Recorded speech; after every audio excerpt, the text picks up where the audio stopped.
Et merci de nous rejoindre pour cette nouvelle édition. Tout de suite les titres.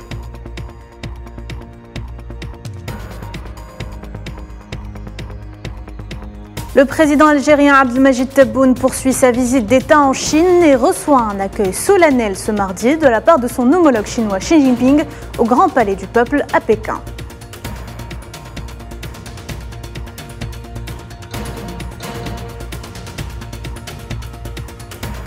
Signature de 19 accords et un mémorandum d'entente entre l'Algérie et la Chine. Les deux pays sont déterminés à renforcer leur coopération bilatérale et à ouvrir de nouvelles perspectives pour un partenariat gagnant-gagnant.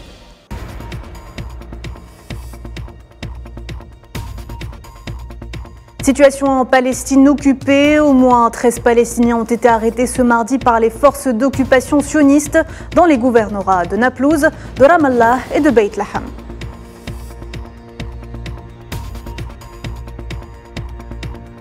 Et enfin, au lendemain de l'attaque contre le pont de Crimée, Moscou riposte et annonce avoir réalisé une série de frappes contre des installations ukrainiennes dans les régions d'Odessa et de Nikolaïev.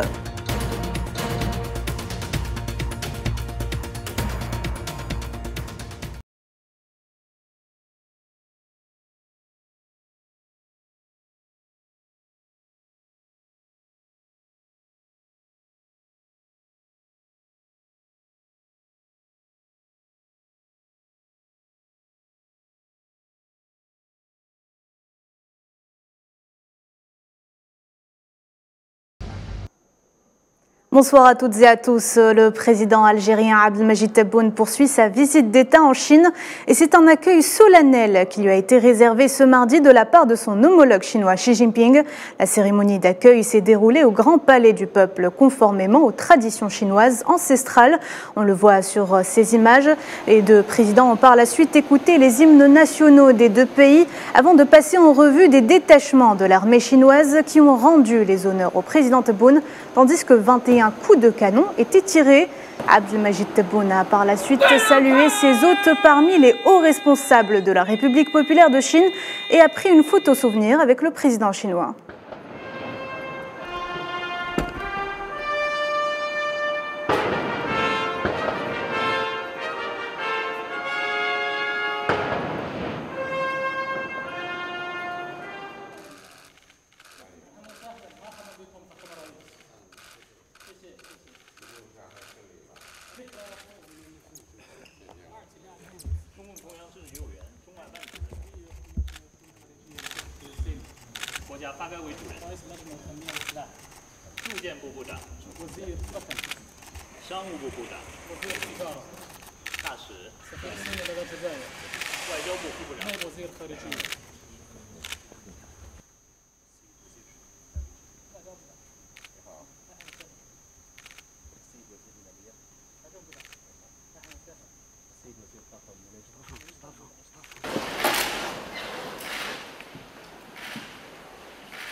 Voilà, on vient de voir les images de l'accueil solennel réservé ce matin au président Abdelmajid Tebboune par son homologue chinois Xi Jinping. Et d'ailleurs, les chefs d'État ont eu des entretiens élargis avec les membres des délégations des deux pays au Grand Palais du Peuple à Pékin. Une importante délégation ministérielle algérienne accompagnant le président Tebboune a pris part à ces entretiens dans le cadre de la consolidation des relations entre les deux pays amis et du renforcement de la coopération économique bilatérale.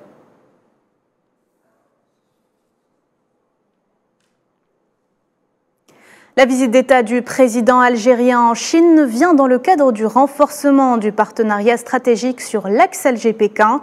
La coopération bilatérale solide entre les deux pays est enracinée dans l'histoire et se décline sur plusieurs dimensions d'importance globale au niveau politique et diplomatique. Sofiane Baroudi. Un accueil chaleureux a été réservé au président algérien Abdelmajid Tebboune à l'occasion de la visite d'État qu'il effectue en République populaire de Chine, à l'invitation de son homologue, le président chinois Xi Jinping. Les relations entre l'Algérie et la Chine, en plus d'incarner un modèle de partenariat de confiance, revêtent une profondeur stratégique et sont enracinées dans l'histoire, ainsi que ponctuées par des luttes communes. La République populaire de Chine a été le premier État non arabe à reconnaître le gouvernement provisoire de la République algérienne. Pékin a déployé des efforts considérables dans le soutien aux aspirations du peuple algérien en lutte pour sa libération, au titre de la solidarité révolutionnaire. L'Algérie a pour sa part été au cœur du plaidoyer qui a permis à la République populaire de Chine de retrouver l'Organisation des Nations Unies comme membre permanent du Conseil de sécurité de l'ONU en 1972. La visite du président de la République, Abdelmajid Tebboune, intervient donc dans le sillage d'une relation historique solide sur l'axe Alger-Pékin et dans la perspective du renforcement du partenariat stratégique fécond, structuré par plusieurs accords bilatéraux, à l'instar du partenariat stratégique global qui lie les deux États depuis 2014 ou du second plan quinquennal de coopération stratégique 2022-2026. Alger et Pékin aspirent à intensifier leur coopération dans plusieurs domaines. À cet effet, plusieurs accords et un mémorandum d'entente multisectorielle ont déjà été signés. Le président de la République a exprimé ses remerciements à la Chine pour son soutien à l'adhésion de l'Algérie à l'Organisation de coopération de Shanghai et au groupe des BRICS. Celle-ci sera, selon plusieurs observateurs, un levier puissant dans la perspective de renforcer l'action multilatérale et de l'accompagnement de l'émergence d'un monde multipolaire. L'axe Alger-Pékin, qui partage les valeurs du non-alignement et les principes de solidarité avec les causes justes, sera également un pôle de poids dans la nouvelle configuration mondiale, notamment après l'élection de l'Algérie comme membre non permanent du Conseil de sécurité des Nations Unies. La visite d'État historique qu'effectue le président algérien Abdelmajid Tebboune en Chine ouvre de nouveaux horizons d'amitié et de développement global dans une conjoncture en mouvement marquée par de profondes transformations sur le nouvel échiquier international. Et à cette occasion, Abdelmajid Tebboune a présidé avec son homologue Xi Jinping la cérémonie de signature de 19 documents entre les deux pays, entre accords et mémorandums d'entente. L'Algérie et la Chine comptent bien approfondir leur coopération dans plusieurs domaines économiques et ouvrir de nouvelles perspectives pour un partenariat gagnant-gagnant. Mohamed Walid Ben Chaban.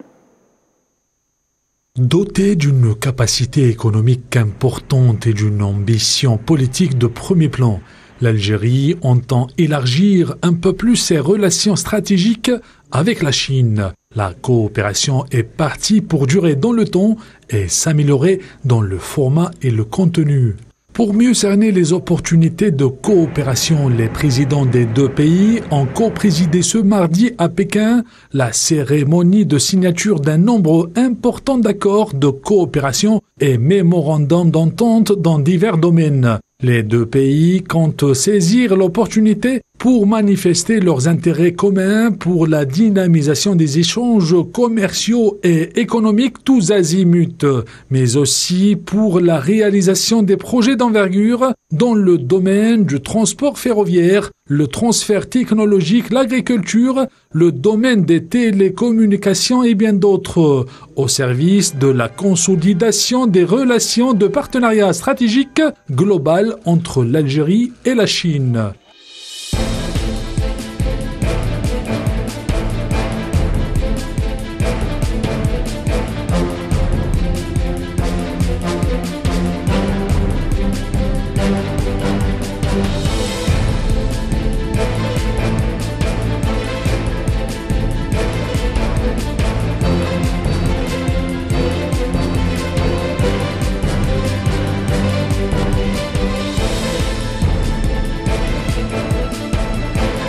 Le partenariat entre les deux pays prend de plus en plus de l'étoffe et touche à tous les aspects politiques, économiques et stratégiques.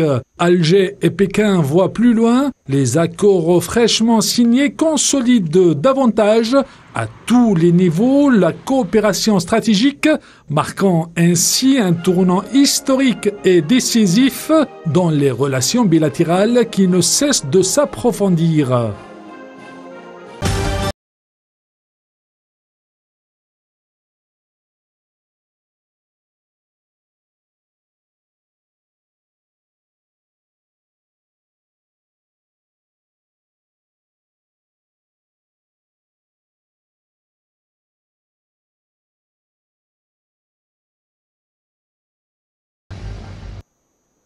Et notre couverture se poursuit sur Al24 News. On suivra minute par minute le voyage du président algérien en Chine dans nos prochaines éditions. On passe à présent au reste de l'actualité. Les Soudanais se réveillent une nouvelle fois sous le bruit des bombardements. Cela fait plus de 2 mois que le conflit entre l'armée et les paramilitaires persiste et l'espoir d'un retour au calme s'efface petit à petit chez les citoyens. Suivez avec nous le récit de cette famille soudanaise qui a fui le sud du Darfour pour tenter de se reconstruire ailleurs. Naïla Hamouda. Loin du chaos du district de Djbel de Niala, fortement ciblé par les hostilités, cette famille soudanaise a fui les combats. À Ad-Daïn, située dans le Darfour oriental, elle peut enfin souffler, sortir et préparer un repas au calme, loin des affrontements. La situation est épuisante et effrayante. Des gens se font tuer par des missiles. C'est pourquoi nous avons quitté nos maisons et déménagé dans des endroits plus sûrs. Nous voulions juste rester en sécurité. Sinon, vous ferez face à une mort horrible. Les missiles déchiquetent les gens. Nous sommes partis laissant derrière nous nos terres. Si ces déplacés sont désormais en sécurité, ils ne sont pas pour autant sereins, car les souvenirs de Khartoum hantent toujours leurs esprits. Cette famille n'a pu se résigner à voir les gens mourir. Il y a eu de violents combats et des tueries. De nombreuses familles sont mortes à cause de cette guerre. Les missiles ont détruit des maisons et tué des familles entières. Pas une personne ou deux. Vous pourriez trouver 3 frères et sœurs tués ensemble. Des gens ont été tués même dans les mosquées. Espérant pouvoir rentrer chez elle bientôt, cette mère se dit inquiète, car le pillage est devenu monnaie courante. Les Soudanais ont du mal à préserver leurs biens. Il n'y a pas de sécurité. Ils contrôlaient les gens et prenaient leur argent puis s'enfuyaient. L'exemple le plus proche est notre oncle qui travaille pour les gens en tant que chauffeur. Il avait son argent et on lui a pris. La situation est difficile. Il n'y a pas de sécurité et pas de fonctionnaires. Les gens restent à la maison sans rien là-bas. Les affrontements entre les forces de soutien rapide et l'armée autour de la ville de Kess ont fait fuir jusqu'à 5000 ménages, dont certains des camps de personnes déplacées, selon l'Organisation internationale pour les migrations. Mise à jour sur la situation en Palestine occupée, au moins 13 Palestiniens ont été arrêtés ce mardi par les forces d'occupation sionistes. Dans un communiqué, le club du prisonnier palestinien a fait savoir que 6 Palestiniens ont été arrêtés par les forces sionistes dans le gouvernorat de Ramallah et 5 autres, dont 2 jeunes et leur père, ont été arrêtés dans la ville de Naplouse, en plus de 2 autres, dont un enfant âgé de 15 ans à Beit Lahab.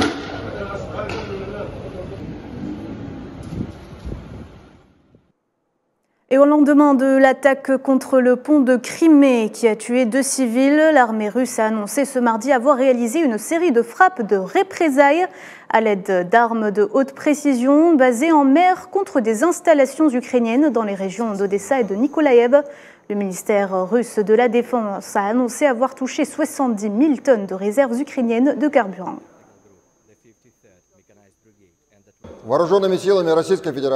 Les forces armées russes ont mené une attaque de vengeance collective avec des armes de haute précision basées en mer sur des objectifs ou des attaques terroristes contre la Russie à l'aide de bateaux sans pilote ainsi que l'endroit où ces bateaux ont été fabriqués dans une usine près d'Odessa. En dehors de cela, des dépôts contenant environ 70 000 tonnes de carburant près de Mykolaïev et d'Odessa ont été détruits. Ces dépôts servaient à approvisionner en carburant les forces armées ukrainiennes.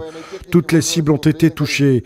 Des incendies et des explosions sur ces objectifs ont été observés. Au lendemain de l'expiration de l'accord sur les céréales de la mer Noire, le ministre russe des Affaires étrangères, Sergueï Lavrov, a discuté avec son homologue turc à Khan Fidan des moyens d'exporter des céréales russes via des routes qui ne seraient pas susceptibles, je cite, d'être sabotées par Kiev et l'Occident.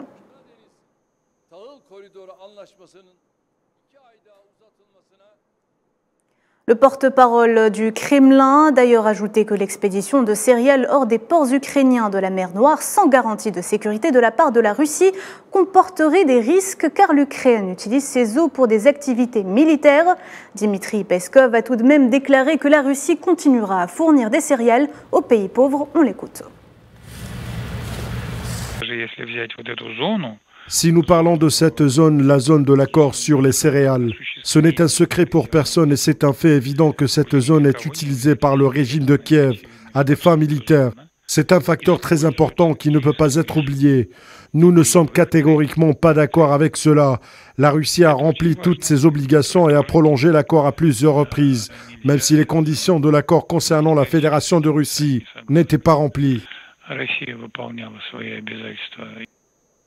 Sport football, le mercato s'enflamme et les équipes se battent pour avoir les services des meilleurs joueurs afin de jouer les titres. Salah Faisal nous tient au courant des dernières nouvelles. Un mois et demi du tombé de rideau sur le marché du transfert estival. Dans le top 5 des championnats européens, le mercato est déjà en fuego et certains joueurs n'ont pas fixé leur avenir. Des rumeurs et des négociations sont en cours, des accords et des conflits d'intérêts et des batailles acharnées. Mais ce qui est sûr, le football dans le pays de l'oncle Sam est en train de passer à une nouvelle ère. L'étoile mondiale va désormais briller sur le ciel de la Floride. Le club américain l'Inter Miami a présenté ses nouvelles recrues. Il s'agit bien du GOAT Lionel Messi et l'ex-capitaine du FC Barcelone Sergio Busquets, qui ont effectué mardi leur première séance d'entraînement. Le championnat saoudien est en train d'attirer les meilleurs et les rumeurs tournent autour de la star africaine, le magicien Riyad Mahrez, qui a tout gagné en club. Le joueur de Manchester City est très convoité par le club saoudien l'Ahli de Jeddah, mais rien n'est encore officiel. Et le feuilleton est loin d'être terminé. City a refusé la première offre du club saoudien. Mercredi, tous les regards seront rivés sur la liste des joueurs qui prendront l'avion en direction le Japon pour la tournée estivale. Des spéculations autour de Riyad Mahrez, mais aussi Kyle Walker, proche du Bayern Munich. Le club bavarois a présenté ses nouveaux joueurs, Rafael Guerreiro et Conor Lemar, en conférence de presse. La direction a trouvé un accord avec le joueur de Naples, le sud-coréen Kim Min-ji. Et pour remplacer Oliver Kahn et Salihamidzic, un accord a été conclu avec Salzbourg. Ce samedi, Christoph Freund quitte le club autrichien et devient le nouveau directeur sportif au Bayern. Et personne n'est à l'abri. Le club le plus titré de la Bundesliga, mis Joshua Kimmich sur la liste des départs. Une bataille entre le PSG, le FC Barcelone et l'Arabie Saoudite afin de s'offrir les services du Portugais Bernardo Silva. Mbappé présent à Poissy lundi pour effectuer les tests médicaux et au premier entraînement du PSG ce mardi sous les ordres de l'Espagnol Luis Enrique. Mais il est toujours utile que l'international français pourrait plier ses bagages dès cet été. Le président du club, Nasser Khelaifi, a déjà prévu l'après Mbappé. La direction parisienne est déjà entrée en contact avec le capitaine des Spurs, Harry Kane. L'international anglais a une deuxième piste, le Bayern Munich. Vlahovic a dit oui au PSG, la Juve patiente. Le Manchester a trouvé un accord avec l'Inter sur le dossier André Onana. Les frais s'élèvent à 51 millions d'euros plus 4 millions d'euros de frais supplémentaires en fonction des performances. De Gea dans le flou, son contrat avec les Red Devils a pris fin. L'Espagnol pourrait retourner en Liga. Stephen Shaarawy a prolongé à la Roma jusqu'en 2025. Pierre Aubameyang pourrait rejoindre Marseille. Liverpool sous le choc, Jordan Anderson a accepté l'offre d'Al Ettifaq afin de rejoindre l'équipe de Steven Gerrard, qui est déjà rentré en contact avec le numéro 9 de West Ham, Michael Antonio. Le mercato de folie est loin d'être terminé. Et voilà, c'est la fin de ce journal. Merci de l'avoir suivi. L'actualité continue sur Al 24 News. Au revoir.